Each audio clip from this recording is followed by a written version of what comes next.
Jake Morrison sat in the pilot seat of his cargo ship, watching the stars blur past the windows. He had been flying the same route for 3 years now. Medical supplies to the outer colonies, farm equipment to new settlements, and sometimes passengers, who paid extra for a quiet trip away from the big transport ships. His ship was called the Star Runner. It was old but reliable, just like Jake preferred. He had bought it with his savings after leaving the Earth Defense Force.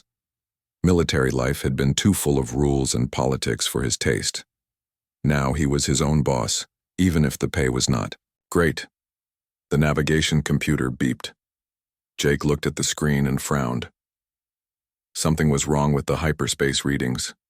Solar storms near the Kepler system were messing with his instruments. He would need to drop out of hyperspace early and recalculate his route.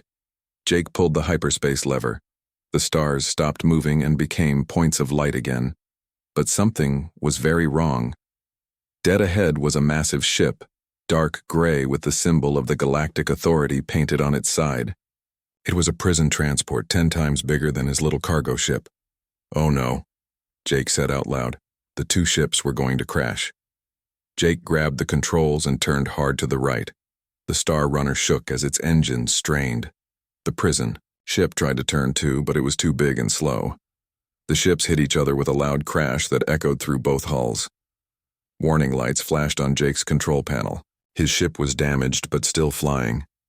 Through his window he could see the prison ship spinning slowly. Pieces of metal floated in space around both vessels. Then he saw something that made his heart race. Small escape pods were shooting out from the prison ship like silver bullets. Jake's radio crackled to life. "This is Prison Transport Titan calling any nearby ships. We have suffered major damage and are losing life support. Multiple prisoner escape pods have been launched. Any ships in the area, please assist with recovery."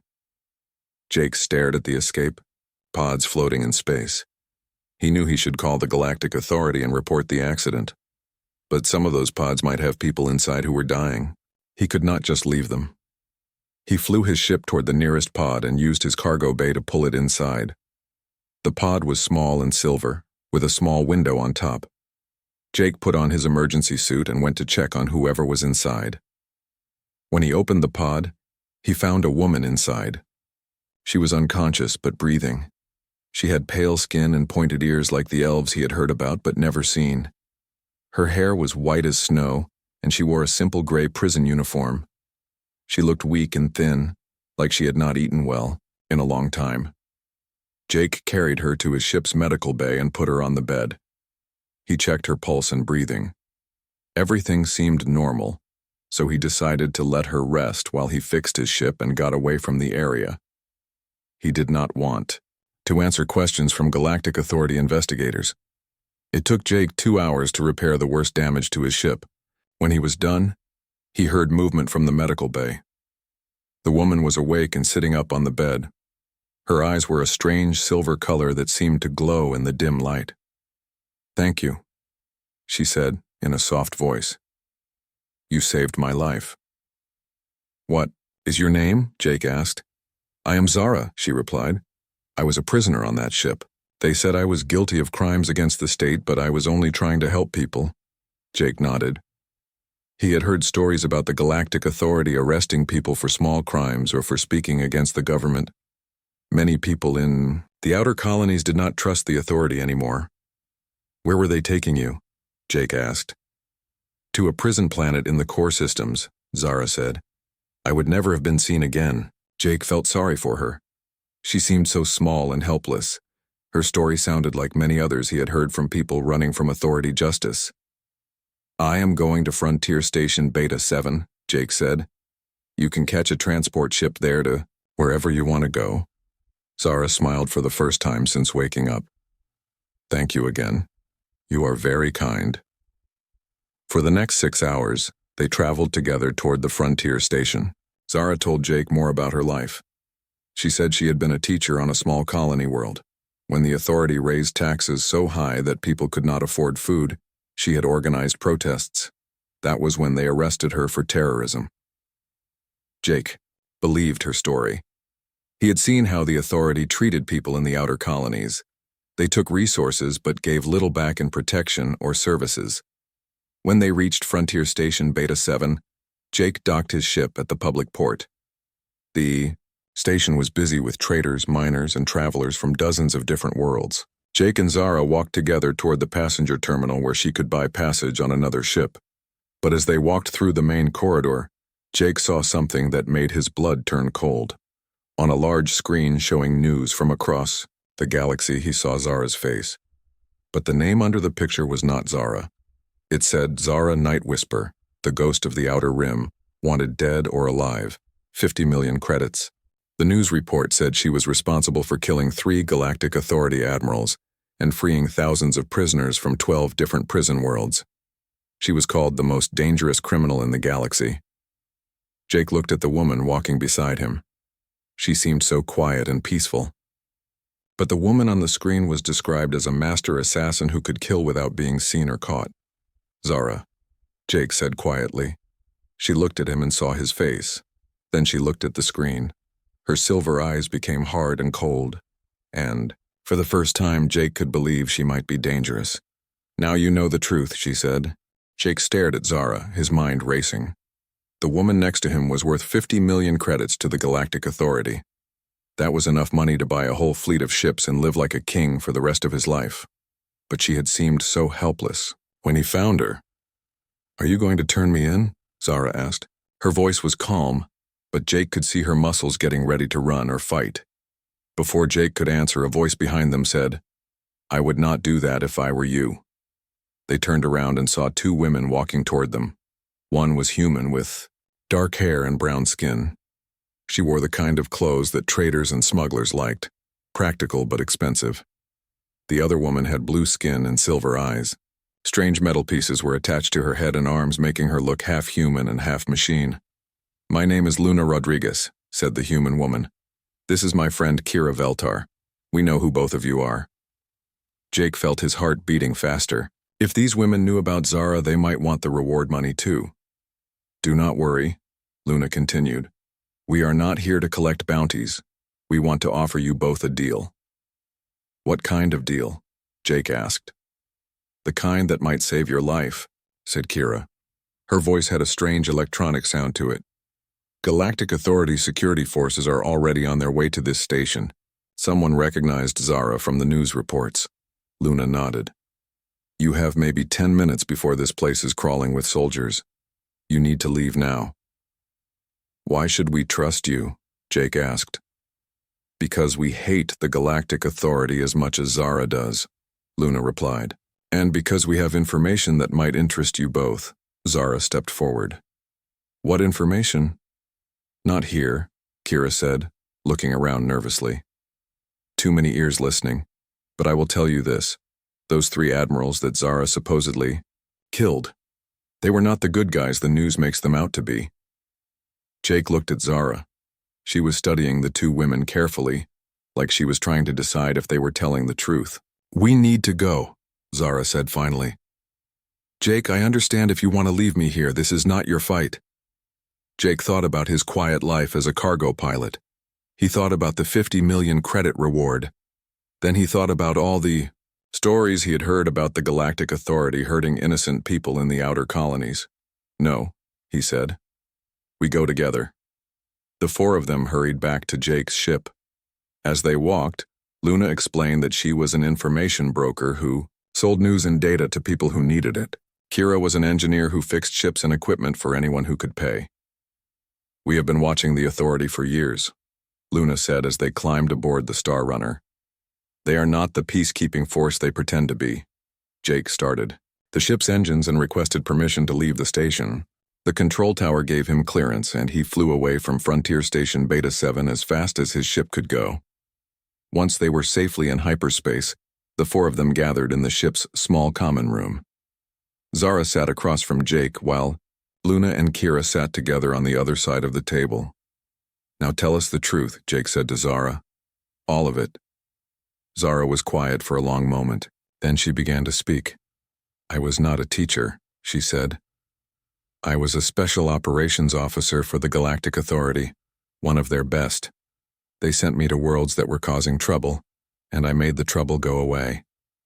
Jake felt cold inside. "You mean you killed people?" Yes, Zara said simply, but only people who the authority said were criminals or terrorists. I believed I was keeping the galaxy safe. What changed? Kira asked. I discovered something called Project Dominion, Zara replied. It was a secret plan to use biological weapons against non-human populations. They wanted to kill entire species to make sure humans controlled the galaxy. Luna leaned forward. Biological weapons? Diseases that looked natural but were made in laboratories, Zara explained. They had already tested them on 3 worlds. Millions of innocent people died, and everyone thought it was just bad luck. Jake felt sick.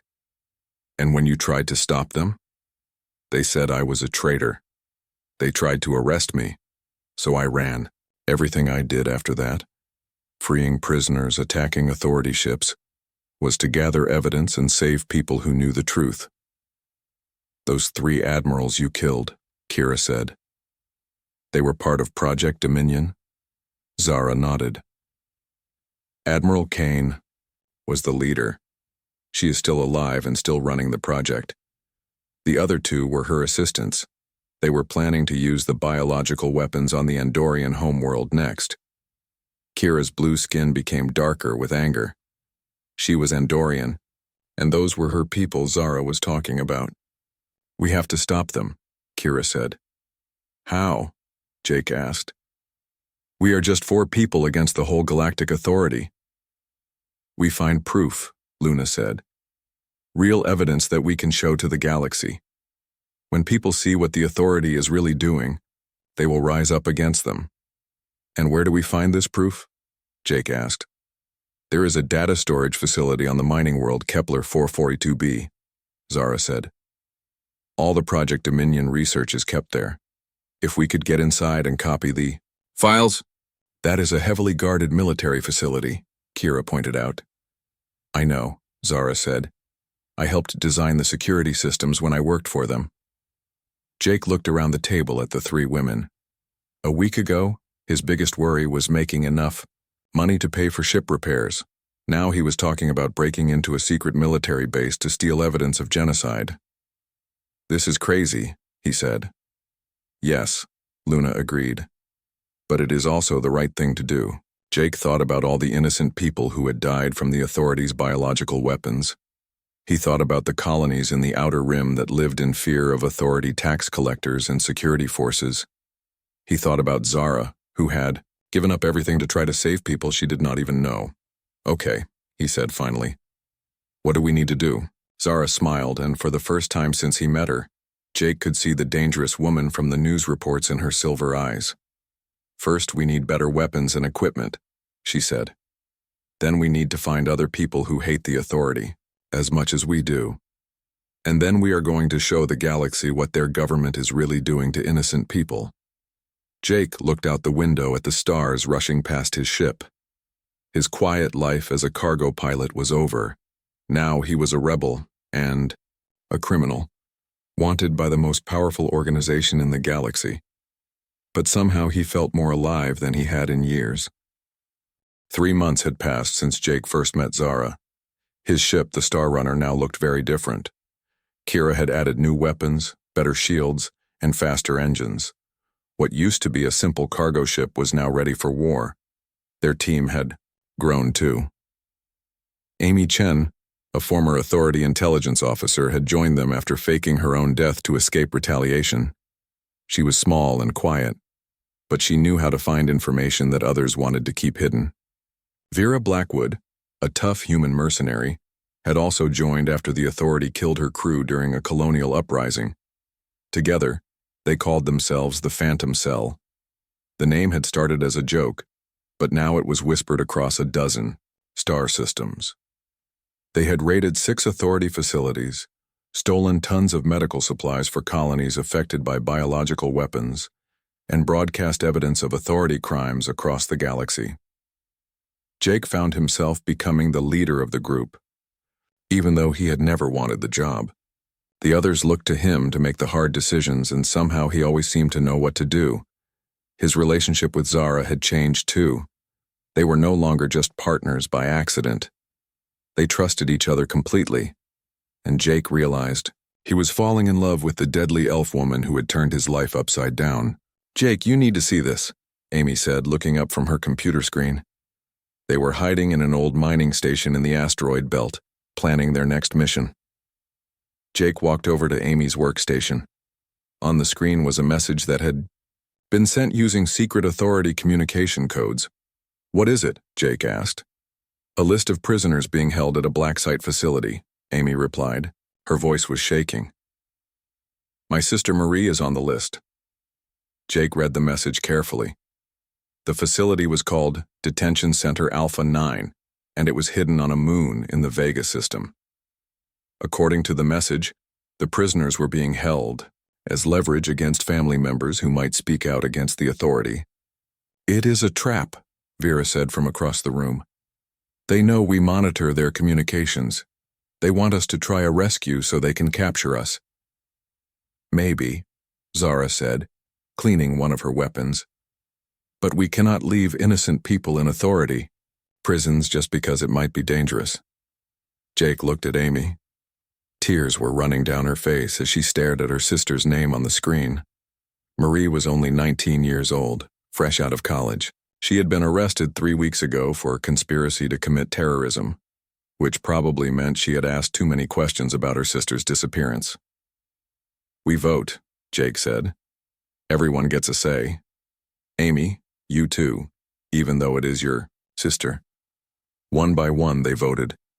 Luna said yes. They could not abandon innocent people. Kira voted yes. She knew what it was like to be hunted by the authority. Vera said no. It was too dangerous for the whole team. Amy could not decide. She wanted to save her sister but did not want to get everyone killed. Zara was the last to vote. "Yes," she said simply. "We save the girl." Jake nodded. "Then we go. But we do this smart, in and out, fast and quiet." They spent 2 days planning the mission. The detention center was on an airless moon, protected by automated defense systems and a small garrison of guards. But Zara knew the layout from her time as an authority officer, and Kira could hack the security systems. The plan was simple. Jake would fly the Star Runner close to the moon, hiding behind a small asteroid. Zara and Vera would take a shuttle to the surface and infiltrate the facility. Amy and Luna would stay on the ship to monitor communications and provide technical support. Kira would use her cybernetic implants to control the facility's computers from orbit. Everything went wrong from the start. As soon as they dropped out of hyperspace near the Vega system, Authority patrol ships were waiting for them. Not 1 or 2 ships, but a whole fleet. It was definitely a trap, Vera said, strapping herself into a gun turret. "How many ships?" Jake asked, taking evasive action as laser blasts streaked past his windows. 12 fighters and 3 cruisers, Luna reported from the sensor station. Jake cursed under his breath.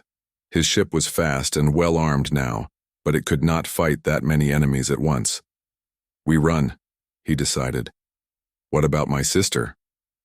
Amy asked. "We come back for her," Jake promised. "But not today." The Star Runner raced away from the Authority fleet, dodging missile attacks and returning fire when possible. Kira managed to jam their communications, making it harder for them to coordinate their attack. But there were too many ships, and they were closing in. That was when Zara did something that reminded Jake why she was called the Ghost of the Outer Rim. "Take us past that asteroid field," she told Jake, pointing at a cluster of floating rocks near a gas giant. "That is a dead end," Vera protested. "We will be trapped." "Trust me," Zara said. Jake flew into the asteroid field with the Authority ships following close behind. The space between the rocks was narrow, and several of the larger Authority ships had to slow down to avoid collisions. "Now what?" Jake asked. "Now we disappear," Zara said. She activated a device she had been working on for weeks, a stealth generator that made their ship nearly invisible to sensors. The Star Runner seemed to vanish. On Authority screens, it would look like the ship had been destroyed when it hit an asteroid. Jake shut down all unnecessary systems and let the ship drift with the rocks. They waited in the asteroid field for 6 hours while Authority ships searched for wreckage. Finally, the fleet gave up and left the system. That was too close, Luna said when they were finally safe. They knew we were coming, Amy said sadly. Someone told them about the rescue mission. Or they monitored our communications, Kira suggested. My implants might have been compromised. Jake looked at his team. They were all exhausted and discouraged. The failed rescue mission had shown them how powerful their enemies really were. But it had also shown them something else. They had worked together perfectly under pressure.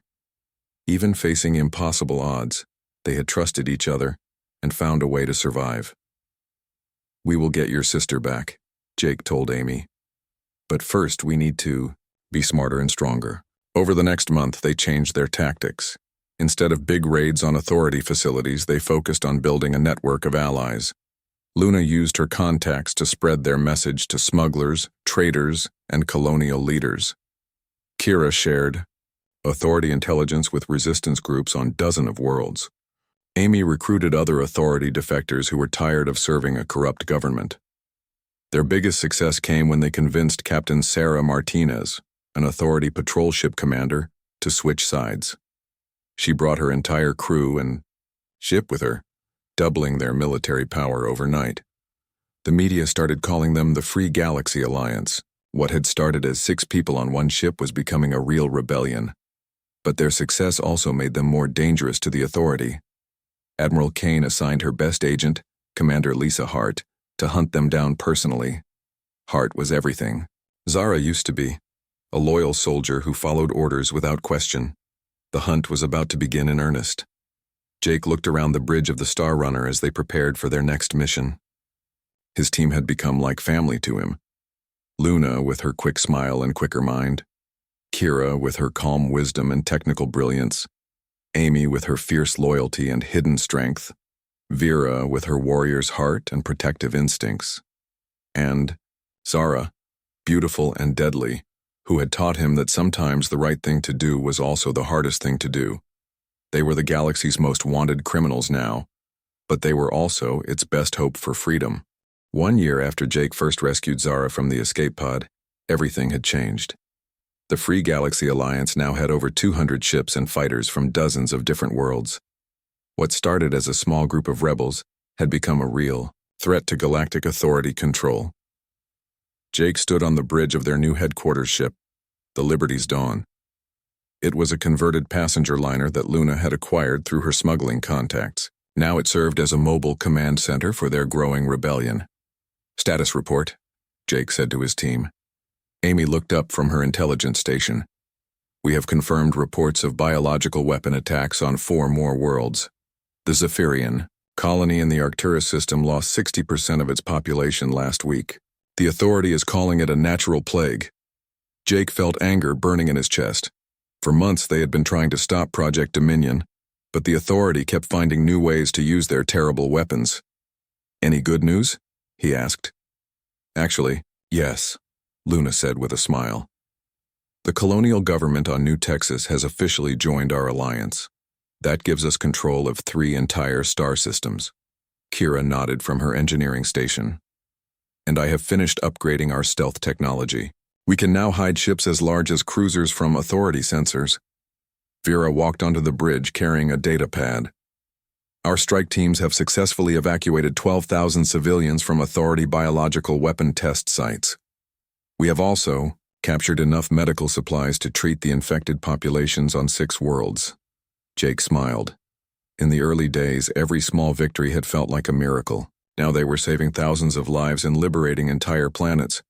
But their biggest success was still ahead of them. Zara. What is the status of Operation Sunlight? Jake asked. Zara looked up from the tactical display she had been studying. Over the past year, she had changed from a lone assassin into a military commander.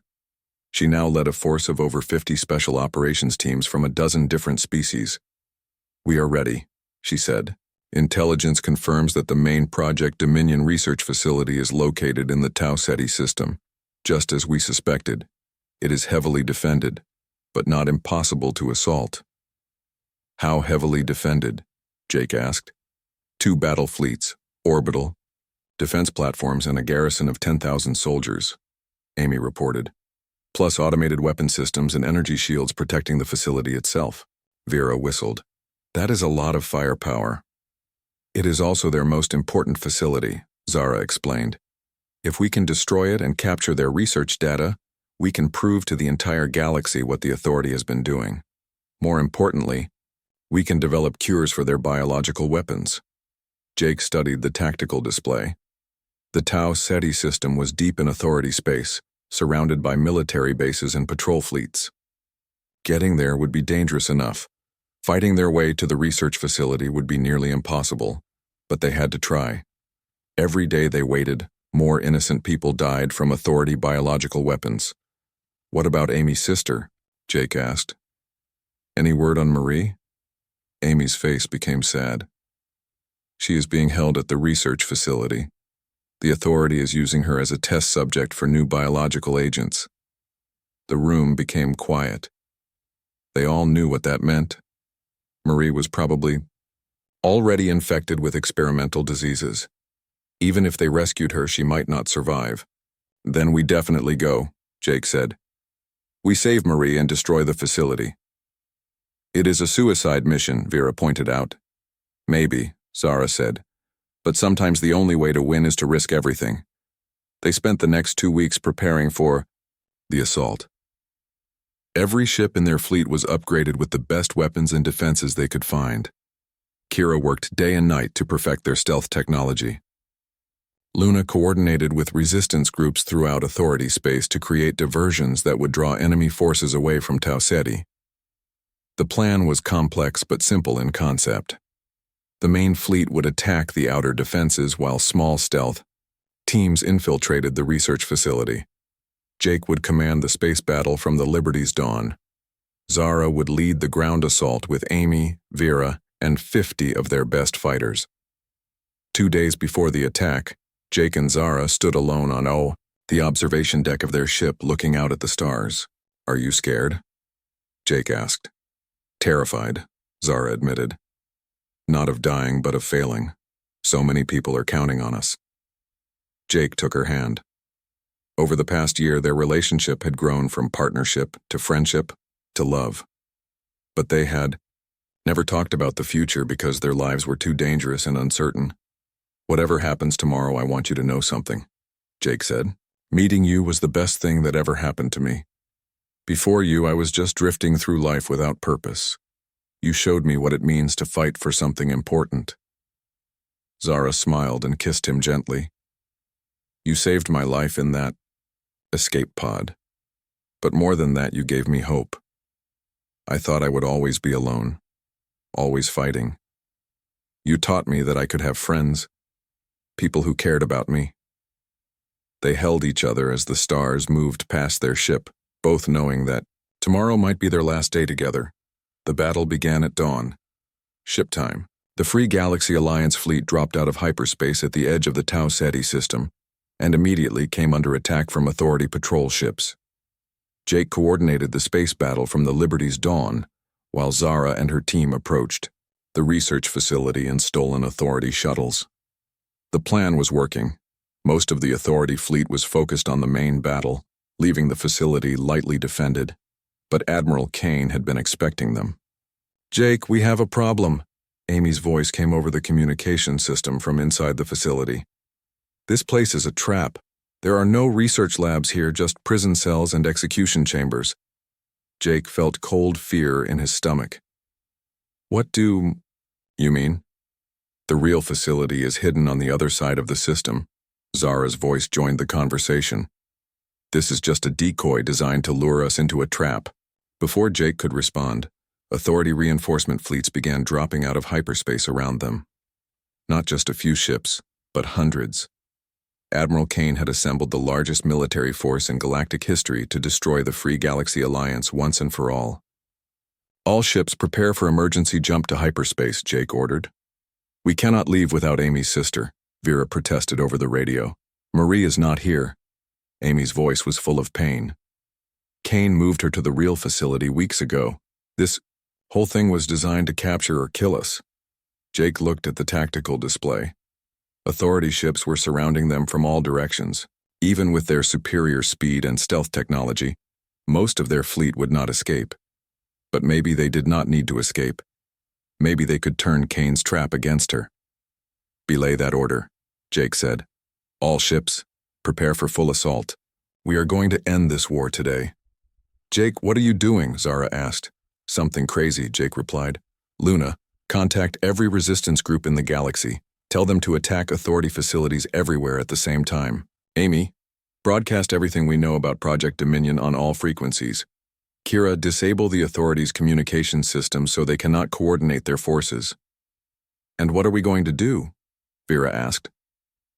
Jake smiled grimly as he watched. Hundreds of enemy ships closing in on their position. "We are going to show the galaxy that freedom is worth fighting for."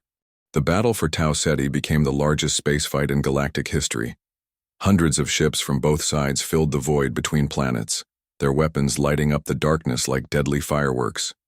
Jake commanded the Free Galaxy Alliance, fleet from the bridge of the Liberty's dawn.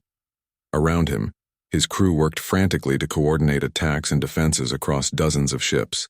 The Authority had more vessels, but the Alliance fighters were faster, and their pilots fought with the desperation of people defending their homes.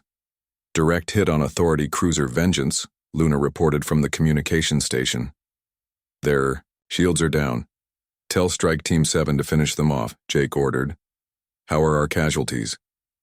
"We have lost 12 ships so far," Amy replied. "But we are giving better than we get. The Authority has lost 23 vessels." Jake nodded grimly. Even though they were winning the immediate battle, they could not keep fighting forever. The Authority had thousands of ships throughout the galaxy. Eventually, reinforcements would arrive and overwhelm the Alliance fleet. But that was not the real battle. While the ships fought in space, Zara led a desperate assault on the real Project Dominion facility, hidden behind the system's largest. "Moon. Zara, status report," Jake called over the radio. "We have breached the outer defenses." Zara's voice crackled through the static of battle. "Heavy resistance, but we are pushing forward. Amy, I think I found your sister." Amy looked up sharply from her station. "Is she alive?" "Yes, but barely. They have been using her to test biological weapons. She needs medical attention immediately." "Get her out of there," Jake said. "Working on it." "But Jake, you need to know something. The facility is not just a research lab. It is a production center. They have enough biological weapons here to sterilize every non-human world in the galaxy." Kike felt his blood turn cold. They had known Project Dominion was evil, but this was beyond anything they had imagined. "Can you destroy it?" Jake asked. "Already setting charges." Vera's voice joined the conversation. "But we have a problem. Admiral, Kane is here personally, and she brought Commander Hart with her." Commander Hart was the Authority's best operative, trained to hunt and kill people like Zara. If she was at the facility, the ground team was in serious danger. "Fall back," Jake ordered. "We will find another way to destroy the facility." "No," Zara said firmly. "If we leave now, they will move the weapons to other locations. This is our only chance to stop them." On the main screen, Jake watched as Authority reinforcement fleets began appearing at the edge of the system. Admiral Kane had planned this trap well. Even if the Alliance won the current battle, they would eventually be overwhelmed. But something unexpected was happening across the galaxy. Luna's messages to resistance groups had triggered uprisings on hundreds of worlds. Amy's broadcast about Project Dominion had reached billions of people, and many were rising against Authority rule. "Jake, you need to see this," Luna said, pointing to her communications display. "We are getting reports from every major star system. Colonial governments are declaring independence. Even some Authority fleet commanders are switching sides." Jake smiled. This was what they had been fighting for, not just to defeat the Authority in battle, but to inspire the galaxy to free itself. On the surface of the research facility, Zara found herself face-to-face with Commander Hart in the main laboratory. Around them, containers full of deadly biological weapons waited to be loaded onto transport ships. "Zara Night Whisper," Hart said, drawing her weapon. "You are under arrest for crimes against the state." "I am not that person anymore," Zara replied, activating her own blade. "And the state you serve is the real criminal here. They fought with the skill of two masters, their weapons flashing in the artificial light of the laboratory. Hart was younger and stronger, but Zara fought with the desperate courage of someone protecting innocent lives. Behind them, Vera and Amy worked to rescue Marie Chen and the other test subjects. Marie was barely conscious, her body weakened by months of experimental infections. But she was alive, and Amy cried with relief as she held her sister for the first time in a year. "The charges are set," Vera reported. "We have 5 minutes to get out of here." But Hart was between them and the exit, still fighting Zara with deadly precision. "Go," Zara called to her friends. "Get the prisoners out. I will handle Hart. We—" "Do not leave people behind," Amy said, helping Marie to her feet. That was when Admiral Kane herself entered the laboratory, flanked by a squad of elite soldiers. "Surrender now, and I will make your deaths quick," Kane said coldly. Zara looked around the room. There were too many enemies and too little time. The bombs would explode in 3 minutes, and they were still too close to the facility to survive. But then the wall exploded inward, and Jake burst through in a small fighter ship. "Everyone get in now," he shouted. The team piled into the tiny craft while Jake provided covering fire. Kane and Hart shot at them desperately, but the fighters' shields held long enough for everyone to get aboard. They raced away from the facility just as Vera's bombs exploded. The entire complex vanished in a ball of fire that could be seen from orbit. With it died thousands of biological weapons that would never kill innocent people. But the battle was not over. In space, the Authority reinforcement fleets had arrived and were surrounding the Alliance ships. Jake flew his fighter back to the Liberty's Dawn and took command of the final assault. "All ships, this is Jake Morrison," he broadcast to the entire fleet. "Today we have destroyed the Authority's biological weapons. We have saved millions of innocent lives. But more importantly, we have shown the galaxy that ordinary people can fight back against tyranny." Around the solar system, Authority ships began surrendering or switching sides as their crews heard the broadcasts about Project Dominion. Many Authority officers had joined the military to protect people, not to commit genocide. Admiral Kane tried to maintain control, but her fleet was dissolving around her. When her own flagship crew mutinied and placed her under arrest, the battle was effectively over. 6 months later, Jake and Zara stood on the balcony of a government building on New Geneva, watching as representatives from 100 worlds signed the Galactic Freedom Charter. The old Authority was gone, replaced by a democratic federation that respected the rights of all species. "Do you ever miss the excitement?" Jake asked, watching diplomatic shuttles landing at the spaceport below. "Sometimes," Zara admitted. "But this is better. We are building something instead of just fighting." Jake had been elected as the first president of the Galactic Federation, while Zara served as head of the new peacekeeping force. Their job now was to help former Authority worlds transition to democratic government and to make sure something like Project Dominion never happened again.